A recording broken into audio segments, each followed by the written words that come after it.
Welcome, everyone, to Conversation Café. I am its host and founder, Dr. Gerardo Gauthier-Zayas. My pronouns are he, him, and él, and we want to welcome you to this conversation as this podcast is dedicated to fostering understanding, building connections, and really inspiring action through compelling conversations that we create a space to explore topics such as transformational leadership, systemic equity and inclusion, guided by our guests' lived and professional experiences. Topics on Conversation Cafe will be anchored in transformational leadership, systemic equity, and community engagement through restorative justice. Some discussions may be challenging and even uncomfortable, but they're essential for growth. So, by sharing firsthand stories, we counter misinformation and harmful narratives, really shedding light on the impact of intolerance and inequity. These conversations highlight the policies and behaviors that marginalize communities while emphasizing the resilience and insights of those most affected. At Conversation Café, we're your allies in understanding and embracing diversity. Together, we'll explore how differences shape our workplaces, communities, and places of worship, presenting opportunities for learning and growth among each other. Science and inaction only perpetuate harm. This is our chance to create inclusive environments that uplift everyone. Our space is being held to equip you with the knowledge, evidence, and strategies to inform how you might become a more present ally in the walk towards equality by creating systemic equity infrastructure that sustains meaningful change and impact for all. We focus on empowering listeners with actionable insights to create brave spaces where equity and inclusion thrive. Join us as we amplify voices, share transformative stories, and navigate the complexities of diversity, equity, and social justice. So sit back, listen, and let the conversations inspire you to become a more force for positive change. Again, welcome to the Conversation Cafe, where every story matters and every voice can spark transformation.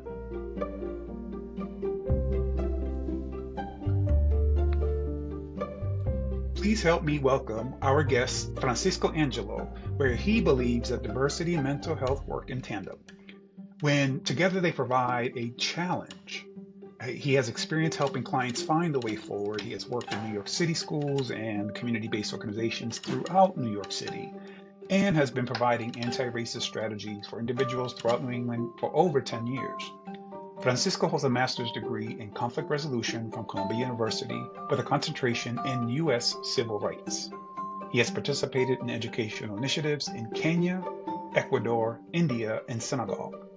He has also facilitated conflict resolution extensive courses within the Massachusetts Department of Correction through the Alternatives to Violence Project, created restorative justice approaches to conflict within the New York City public school systems, and has co-facilitated cross-cultural conversations on gentrification in Harlem.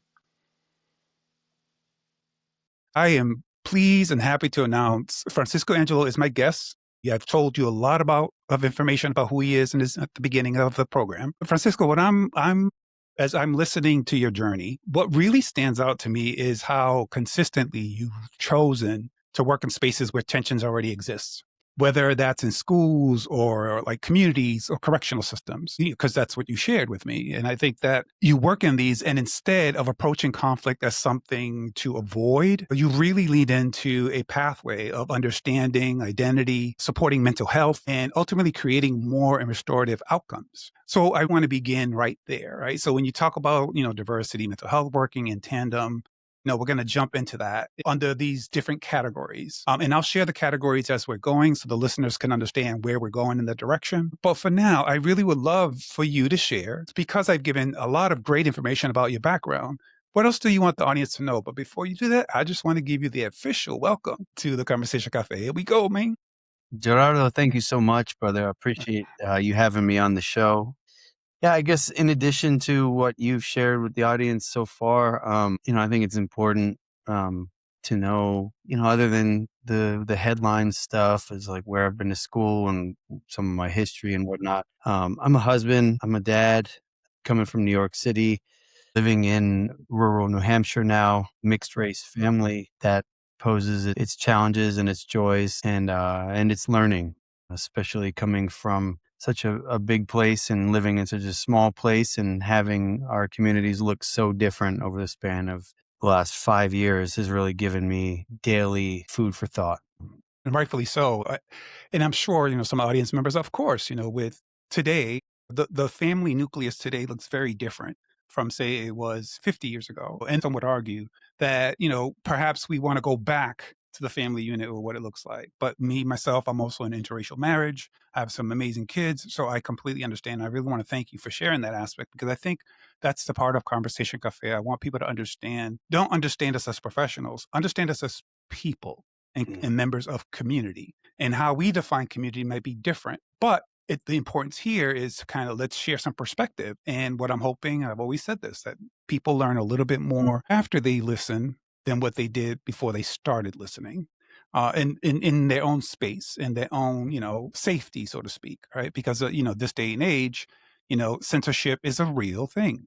And what I'm trying to present here in Conversation Cafe is just community, have conversations, and people can learn and walk away with what they want. So I want to start there. And I really want to ground the conversation in your lived experiences and framework, right? Can you share with the audience, if you don't mind, what does that actually look like in practice? Can you give us an example of when you work in a space, right? If you can share what does that look like in practice when you worked with a client recently? Yeah, absolutely.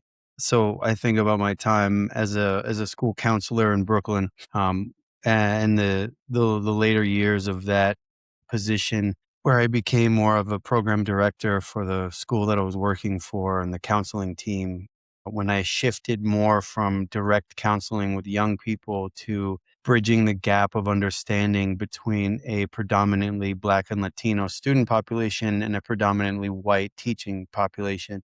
There was a big misunderstanding and a lot of expectations, a lot of assumptions, both ways between students and teachers and students. And a lot of the times, as a more clinical perspective, when the teachers would talk about certain students and try to figure out how to best support them, where the intention is always positive, right? They would frame a lot of, some of the issues that they were having as mental health concerns of the kids. Maybe not all the time, but it was kind of framed in this clinical capacity.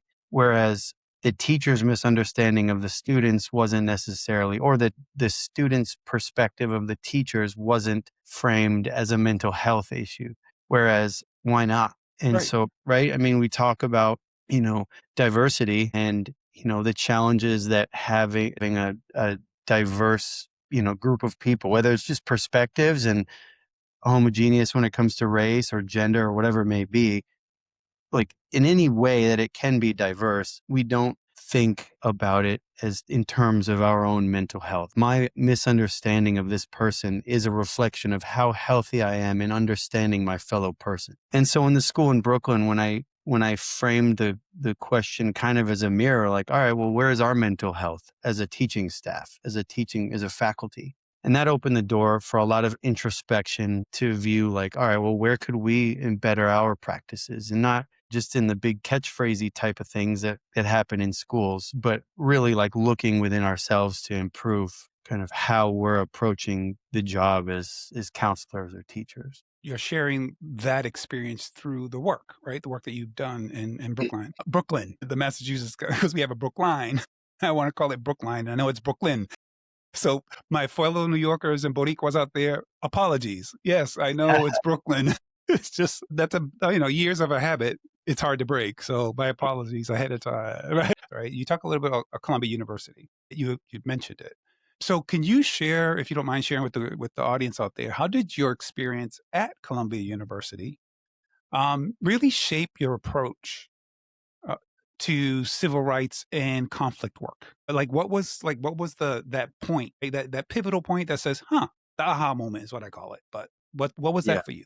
Yeah, absolutely. It was a very dynamic experience I had at Columbia. I say dynamic because I was living in Harlem at the time. I was within walking distance to the school. For anyone familiar with Upper Manhattan, I was living a couple blocks away from Grant Houses, which are a huge project housing complex in Harlem, Right. 125th Street.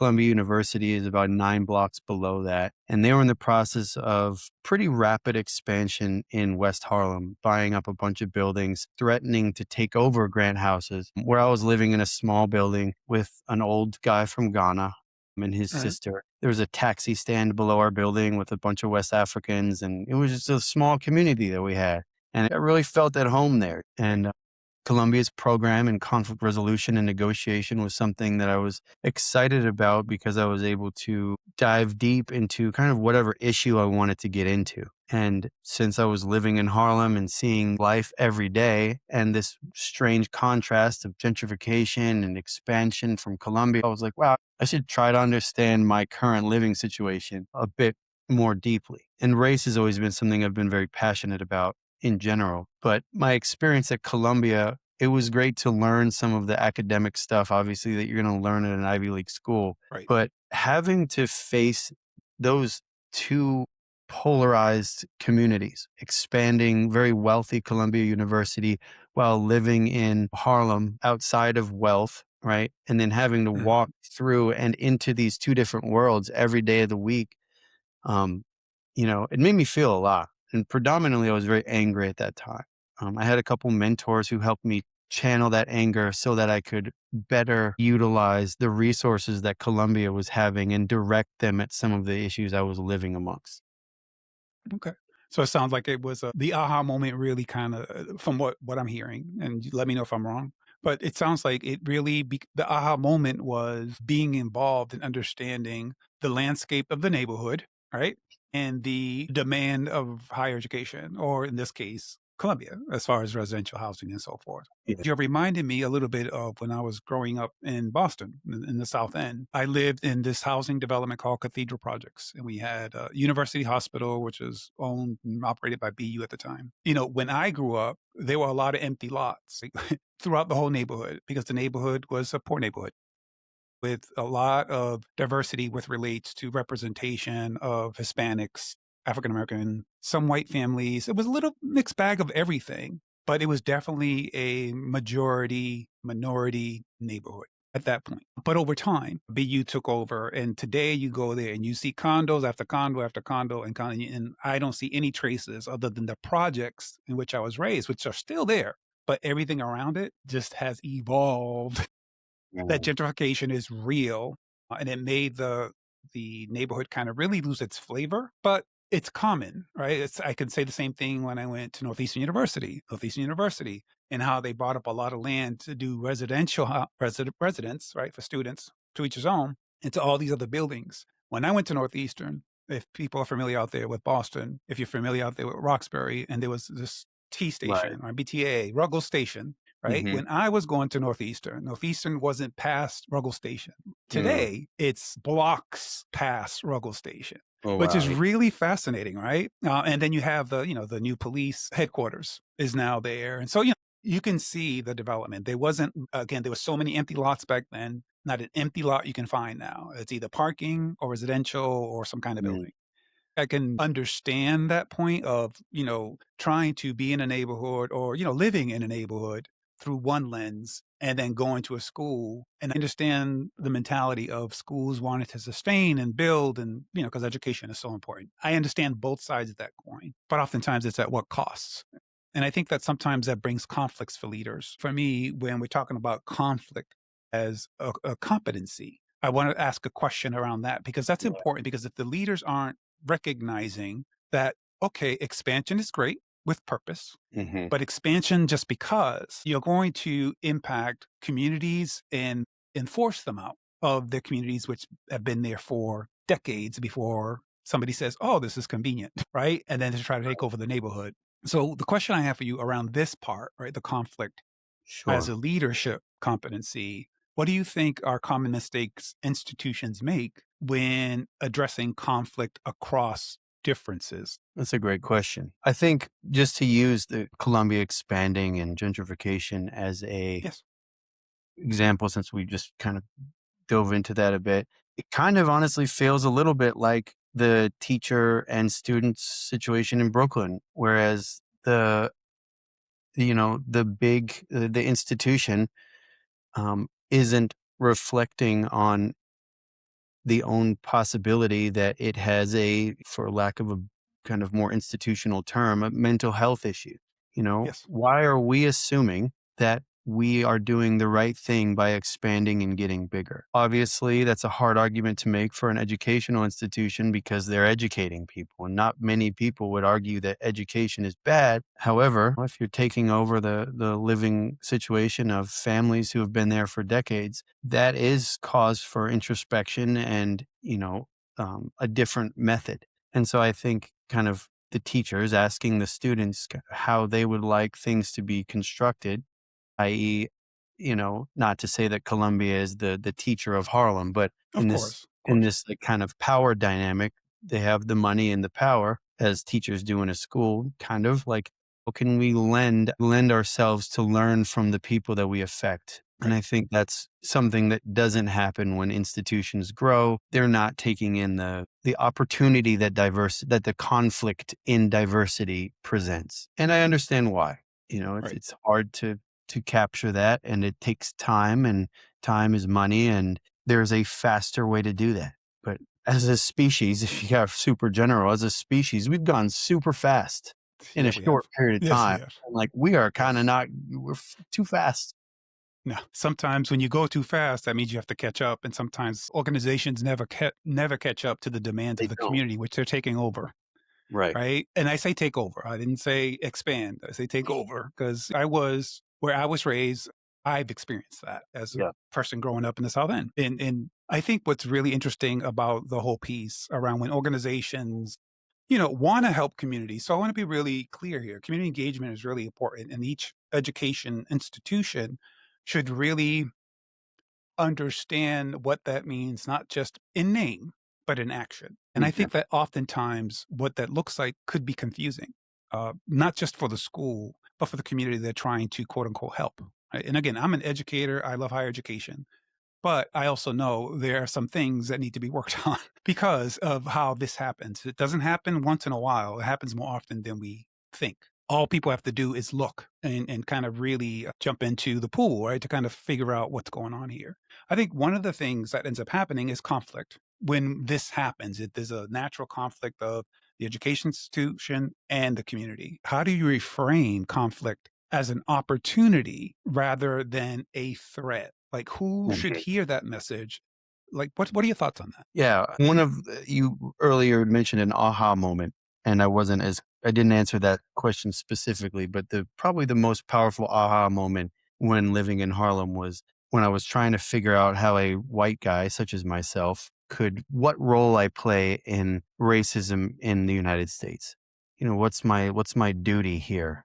Because it's often framed as it's not necessarily a white issue, but how do we make that how do you make things that have always been called black issues or whatever, like the responsibility of white people as well. And I was walking on the street. I remember exactly where it was. I says, wow, like we all have a different toolbox. And because of the color of my skin and my experiences, I can use whiteness it doesn't need to be this thing I regret and have guilt about. I don't need to own white guilt. I can use whiteness to work Correct. different, just make things happen. And so, being able to reframe kind of again, like this conflicted thing that happened within me that was going on for years, be like, oh, like if I can accept this part of me, if Columbia could accept that they're actually doing something negative, or if the teachers could accept that the thing that they've been indoctrinated to believe and gone through a bunch of education to try to teach this one message could actually be detrimental to the students,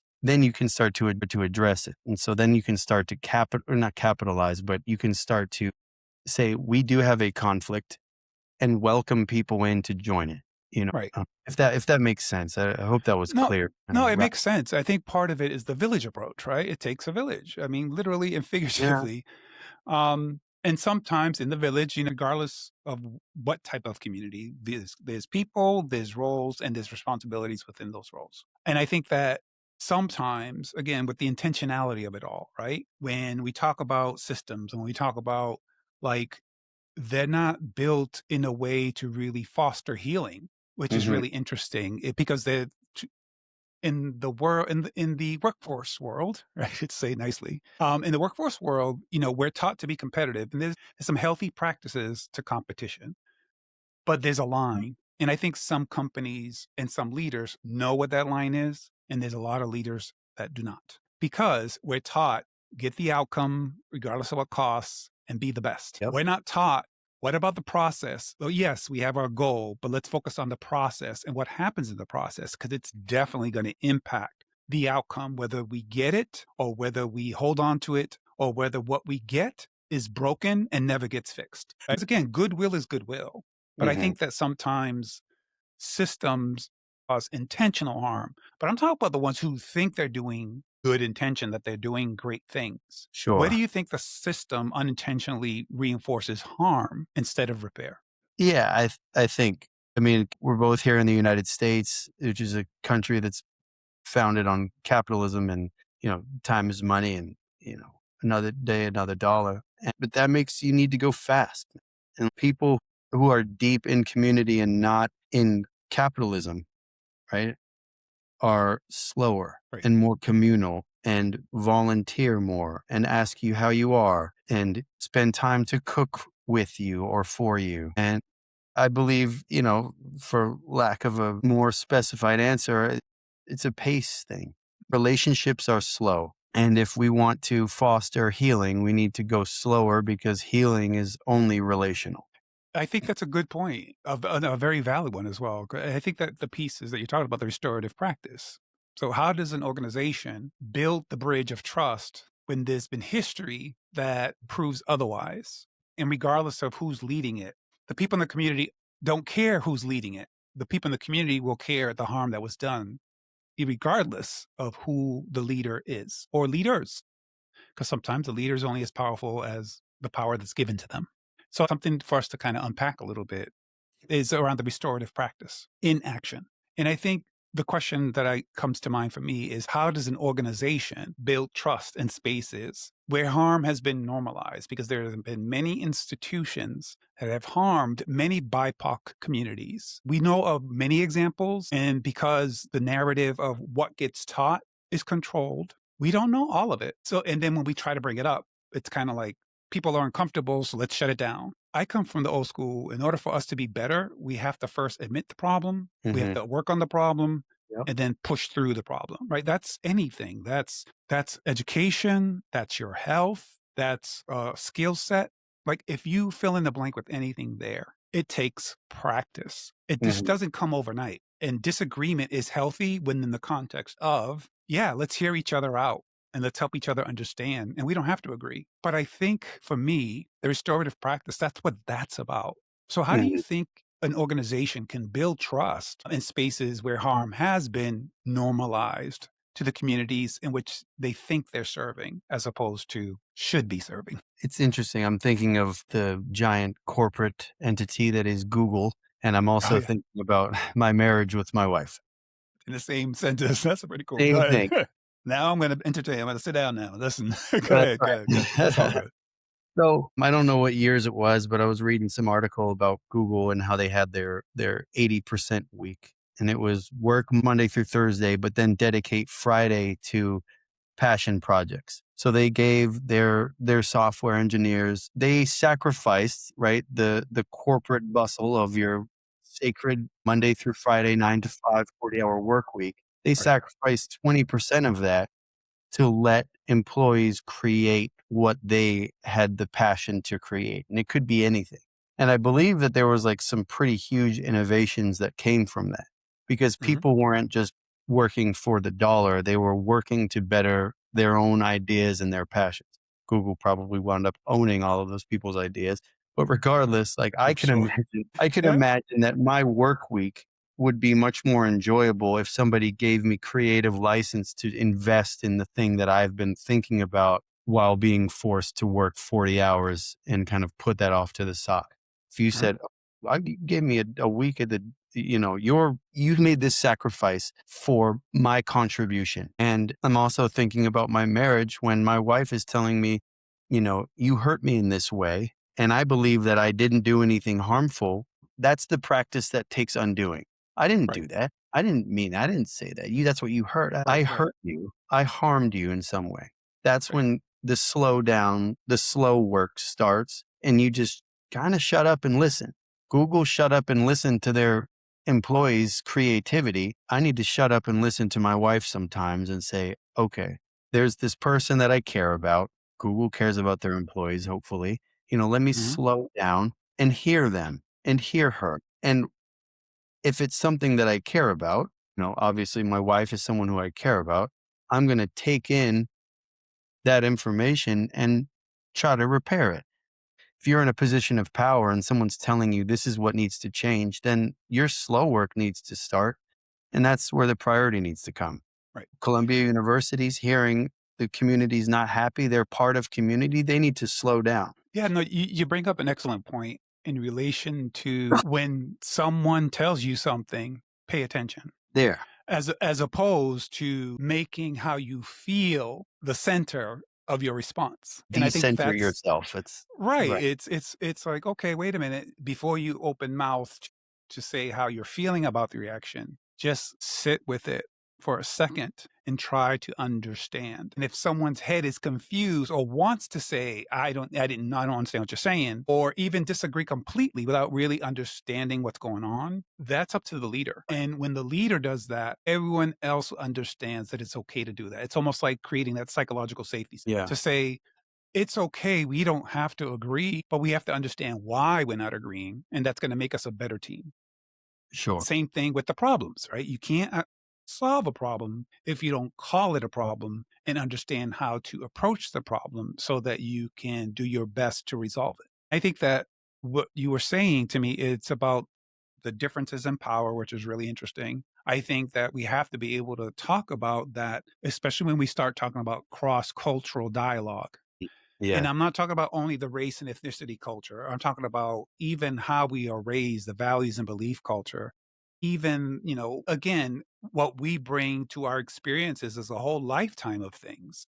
So when mhm, I talk about this part of the conversation we're having, it really is much more than just race and ethnicity when I'm talking about cross cultural for this conversation today. So, in that vein, can you help us or help the audience hear or understand? We've had many conversations, many of them on gentrification and identity.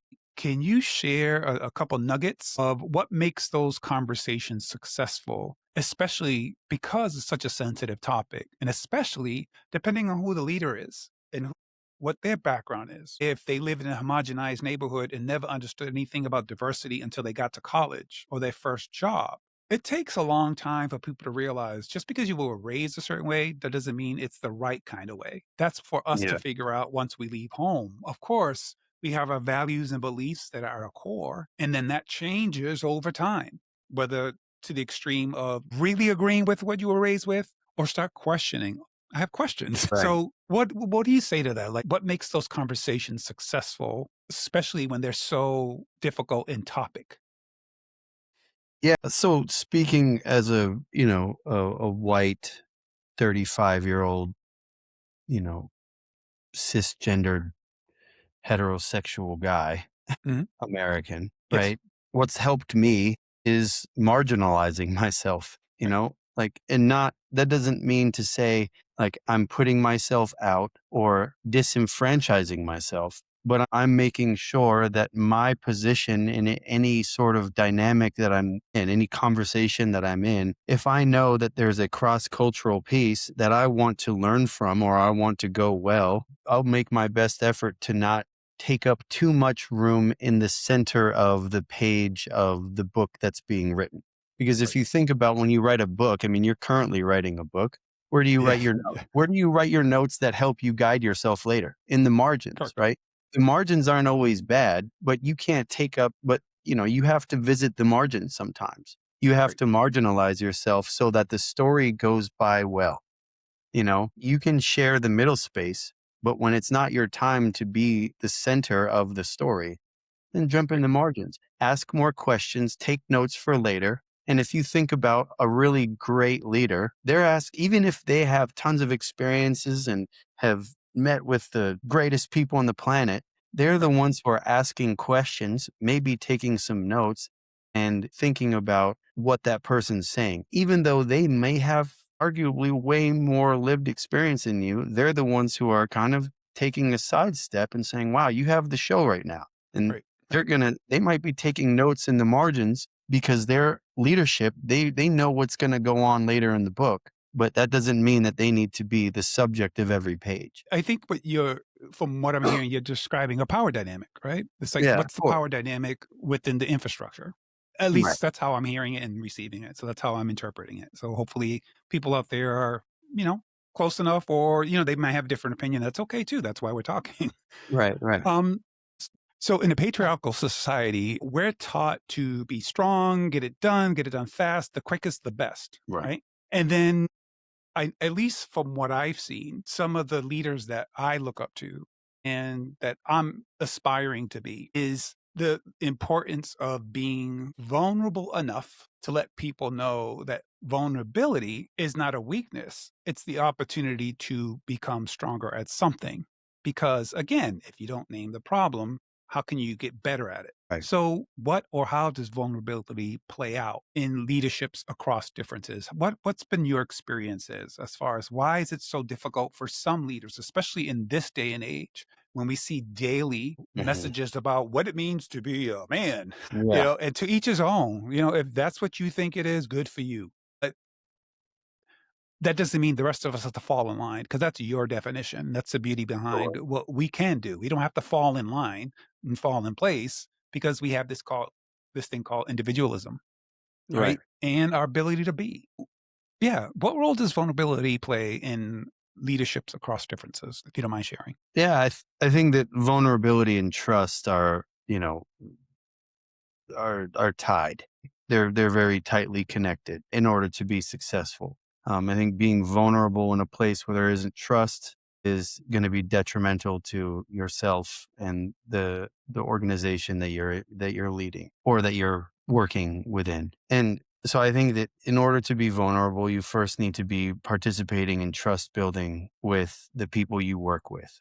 And people need to trust you as a leader so that they don't take advantage of your vulnerabilities because it is a risk to be vulnerable, right? Yes, it is.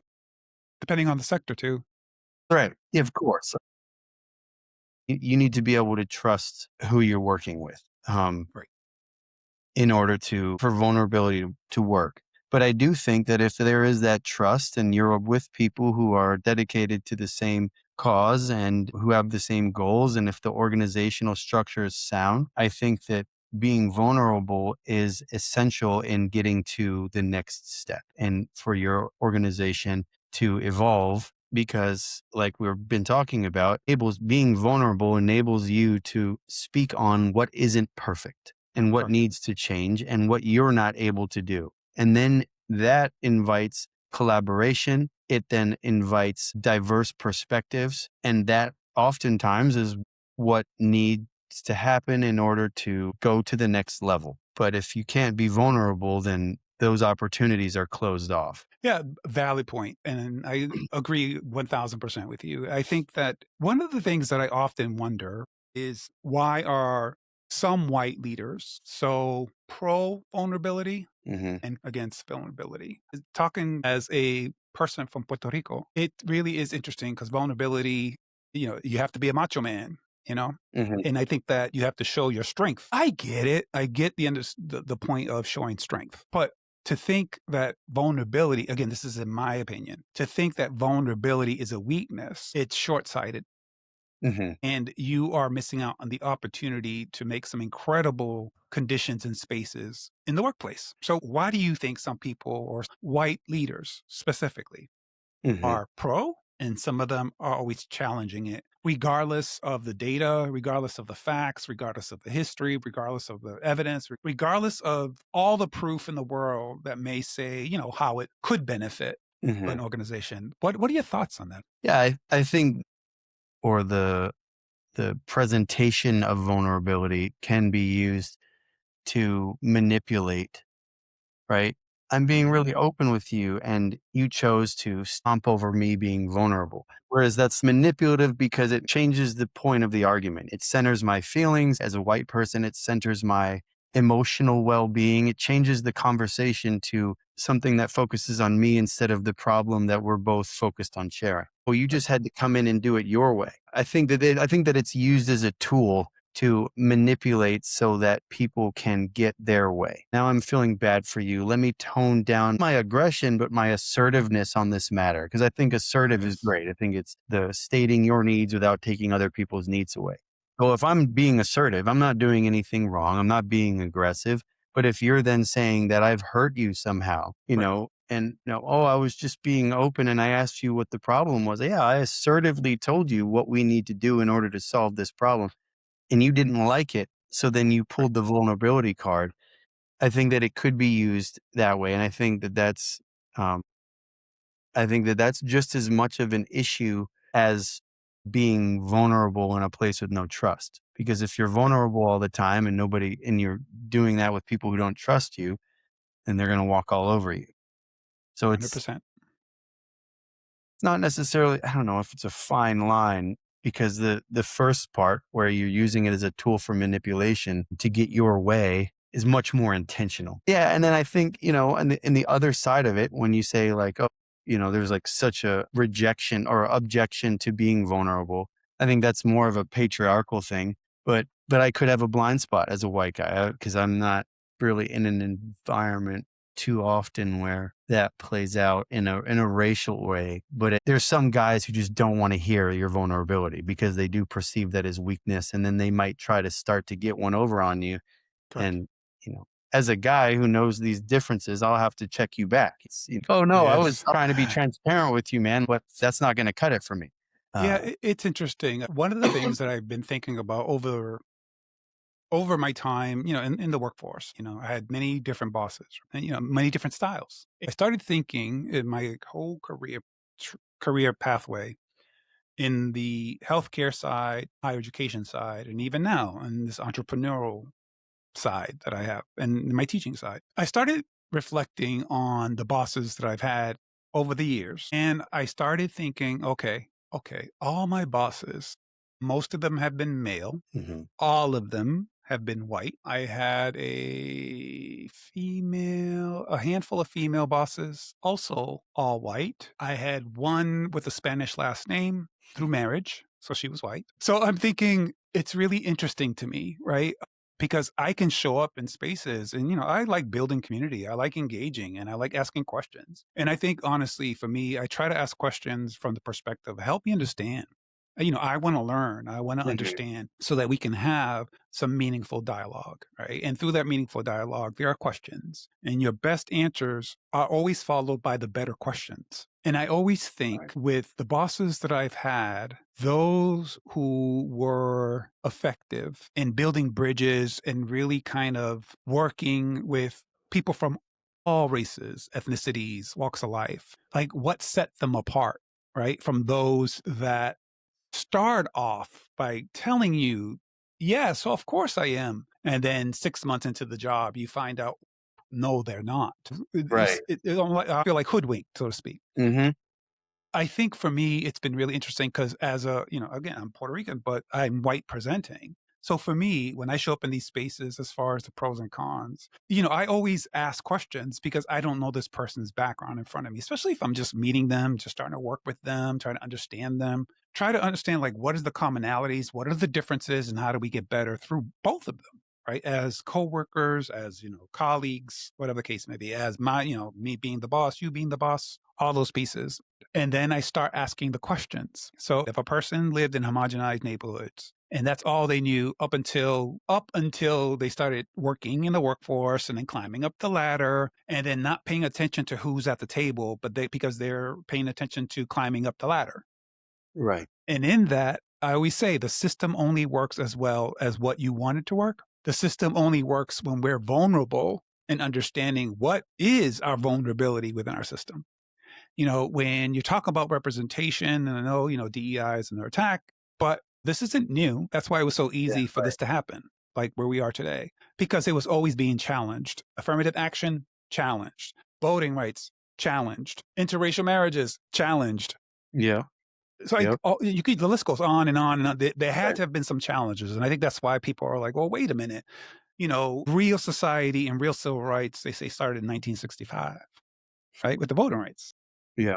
Because prior to that, people couldn't vote. Or if they could, they had to do some crazy stuff like guess the amount of marbles in a jar. Right. Or what capitals are there? I mean, there were some like simple questions, but trick questions. And then there were some really difficult questions that the person asking the question didn't even know the answer to in order to suppress the vote.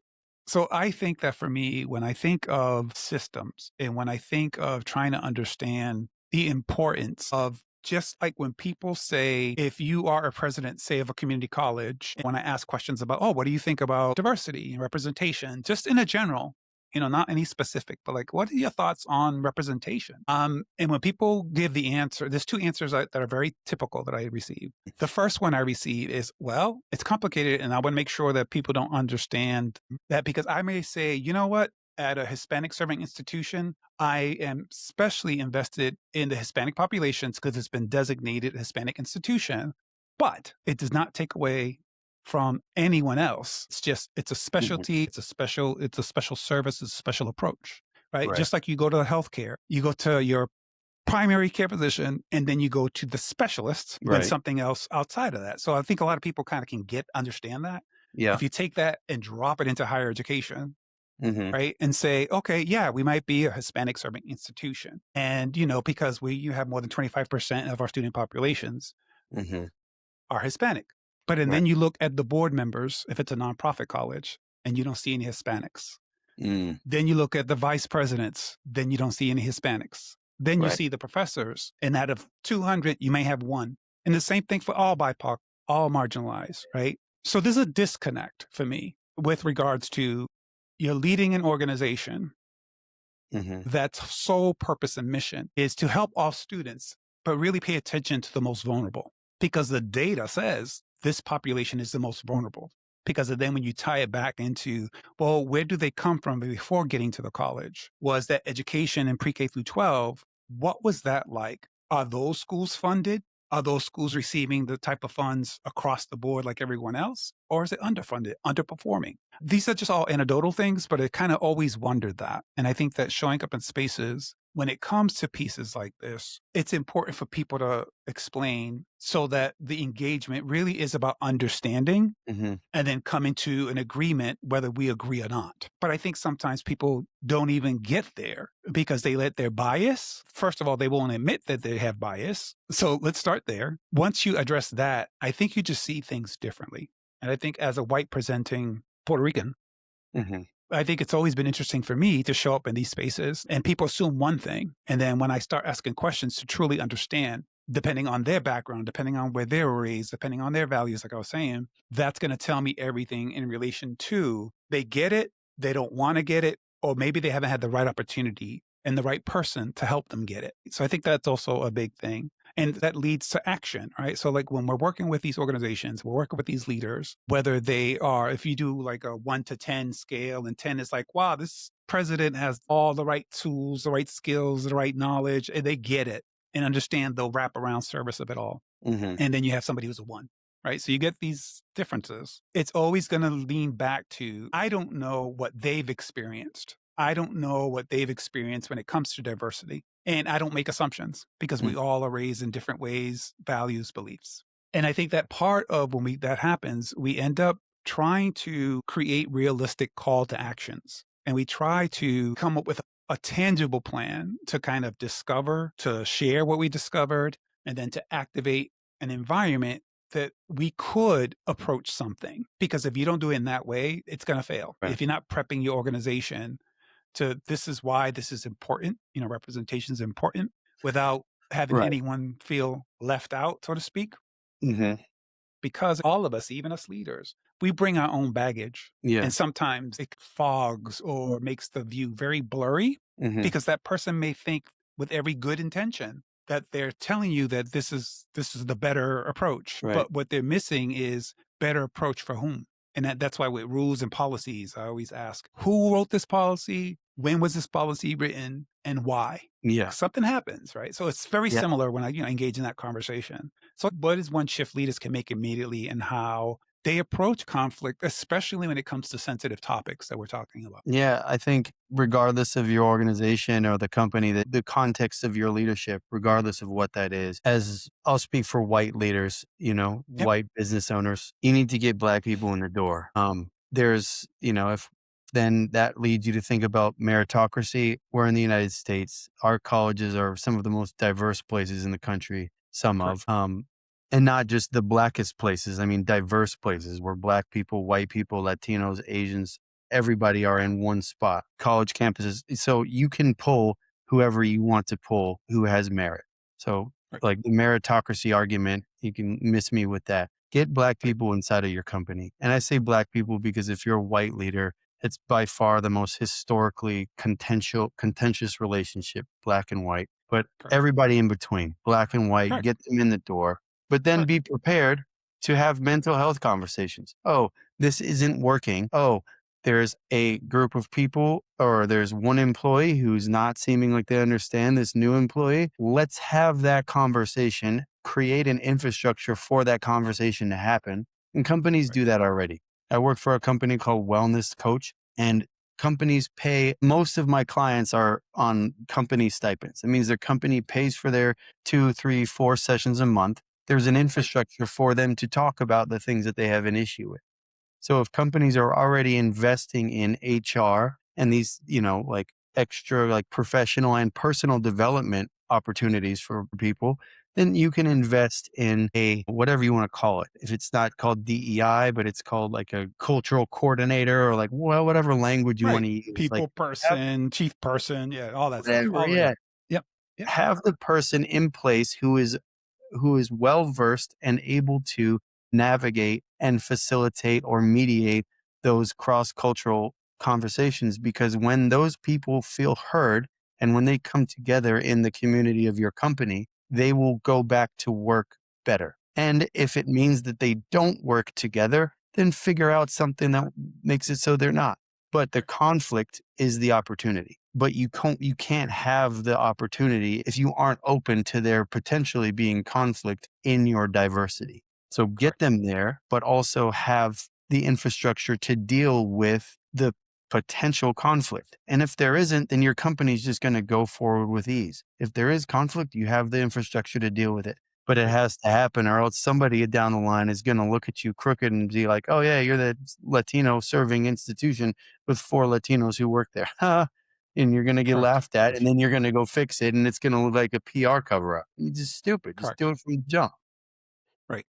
Yeah, and I think again, know who. Now I'm talking about this from the nonprofit lens because yeah, my I've worked in for profit and nonprofits, but majority have been in nonprofits. So that's why for me, the nonprofit world is one. Not that it always gets it right, but more than not, at least it tries to understand Mhm. to get it right, and they kind of explore. I think that what you're bringing up to me, from what I'm hearing, that's like a very much a leadership point of view. So let me flip that a little bit. The same type of question, but more organizational, Mhm. right? So if what you're saying is about the leader, let's talk about the organization. How can organizations really better support the mental health and equity work simultaneously? Because sometimes they treat it like this room and that room versus one whole room. Yeah. Sure. Right. I think that being able, so one thing that I've worked with small teams on in the past is developing something that I've called equity partners, and Mhm. not like financial equity partners, but like creating, and it's essentially like accountability buddies at work. But if Mhm. there was a system in place in your workplace where someone in your team or a different team, however it works out Right. organizationally, for me and you to be equity partners, which means that if you ever have a situation that comes to culture, identity, gender, whatever in your life, Right. where that's compromised at work, or you feel uncomfortable because somebody said something, or there's a policy that doesn't support you or is against kind of who you are, your values, or you feel like was discriminatory, you have someone to bounce the idea off of, because the last thing that people want to do is feel alone in the situation. Right. But so they might go to their friend and kind of bitch and moan to them about whatever that problem is.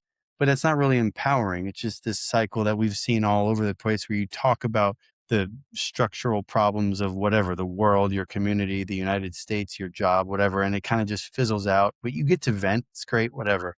Right. Equity partners enables you to say, hey, here's what's going on with me. And the equity partner's role is to say, well, let's bring that up. I'm going to Right. support you. How do you want to bring that up? Do you want to bring that up? Or was this just Right. a vent? But the Right. outcome is to graduate the issue if necessary so that it can actually get solved. I'm not just here to be your complaining friend. Right. I'm here to say, hey, look it, if you want to bring this to the boss, or if you want to reach out to another equity team, equity partnership, and now there's 4 of us, Mhm. we can make a small presentation about why this was an issue, not just for you, but for more people, because I've also heard about some things. And you're Right. presenting a cultural issue within the company so that the organization as a whole can grow. And that's empowering, even though a leader might kind of bring that up in your initial training and maybe designate you with an equity partner or whatever it may be, like Right. that's still empowering the organizational health of the company so that those things don't get swept under the rug, fester, and then you either wind up leaving or become resentful and then whatever. Right. Right. Yeah, I mean, that's a brilliant yeah, it's a brilliant model of peer support, right? It's peer Right. support differently, but with intention, Mhm. right? Yeah. Because you're right, if the person I mean, all it takes, and I've seen it way too many times, Yep. not all the time, but way too many times, what I'm about to share. So I've seen, people bring up concerns, and instead of really leaning into, like, help me understand the layers of that concern, not just at the surface, because at the surface, that's when, those biases, they kick in, and they don't really allow you to fully digest what's Mhm. being told to you, right? And the example you were saying earlier about your wife, when you said, I said this, and then she said, no, that's not what you said. And then there's that piece, right? So if Mm. this is happening at home, Right. if you're not aware of it, it's happening at work too. Oh, yeah. So the question becomes is like, how do you kind of address that, especially with something so sensitive, right? Using the Sure. parameters of, yes, it's safe to these brave spaces, these safe spaces to bring up things to address or to unpack. Not it's interesting because the leader hopefully doesn't take it in a way that they're attacking or questioning that what the leader is doing. And if leaders are hearing this same behavior across different places of work, Mhm. it's not the people who are bringing it in. The common variable there is the leader who is going to Right. different places and hearing it the same way and still saying the Mhm. same. So I think for me, that talks about, in order for leaders to be vulnerable, in order to have them be okay with, I might not know it all, but I know how I'm going to approach it. And I might know someone who will help me better understand.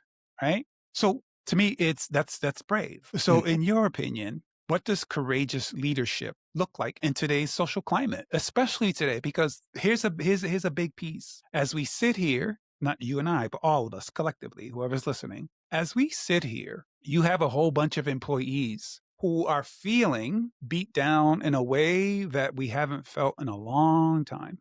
Mhm. And to say, oh, that's just policy and continue, that's not addressing it. It's again brushing it under the rug and really taking it as chance or it's not me, it's you, right? Right. Again, if it's different places of employment and different places have brought this up, different teams who don't know each other, more than likely that Yep. variable is that person as Right. opposed to the system.